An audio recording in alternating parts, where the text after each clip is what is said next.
Senate Dems slammed DOJ's decision to axe crypto unit as a free pass for criminals.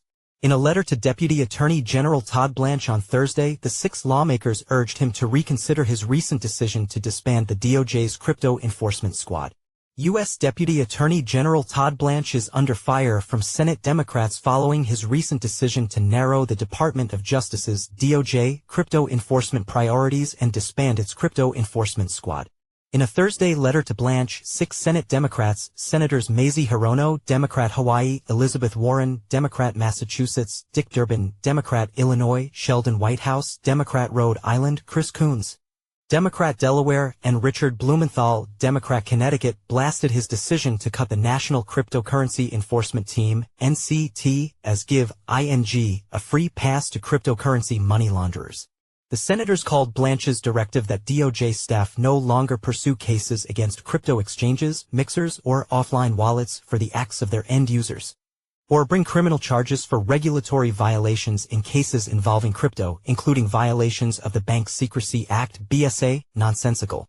By abdicating DOJ's responsibility to enforce federal criminal law when violations involve digital assets, you are suggesting that virtual currency exchanges, mixers, and other entities dealing in digital assets need not fulfill their anti-money laundering/countering the financing of terrorism obligations, creating a systemic vulnerability in the digital assets sector, the lawmakers wrote. Drug traffickers, terrorists, fraudsters, and adversaries will exploit this vulnerability on a large scale. In his memo to DOJ staff on Monday evening, Blanche cited U.S. President Donald Trump's January executive order on crypto, which promised to bring regulatory clarity to the crypto industry, as the reason for his decision. The Department of Justice is not a digital assets regulator, Blanche wrote, adding that the agency will no longer pursue litigation or enforcement actions that have the effect of superimposing regulatory frameworks on digital assets, while President Trump's actual regulators do this work outside the punitive criminal justice framework. Instead, Blanche urged DOJ staff to focus their enforcement efforts on prosecuting criminals who use victimized digital asset investors or those who use crypto in the furtherance of other criminal schemes like organized crime, gang financing, and terrorism. Read more, DOJ axes crypto unit as Trump's regulatory pullback continues. For the Senate Democrats, however, Blanche's claim doesn't quite cut the mustard.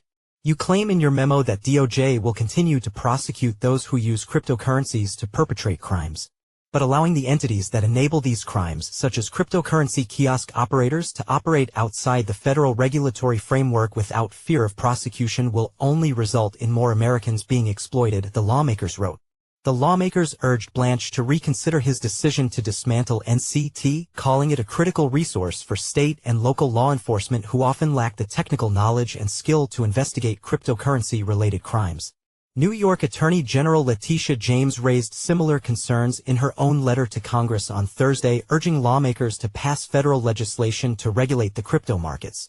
Though her letter itself made no mention of Blanche's memo or the shuttering of NCET, a press release from her office highlighted that her letter comes after the DOJ announced the dismantling of federal criminal cryptocurrency fraud enforcement, making a robust regulatory framework all the more critical.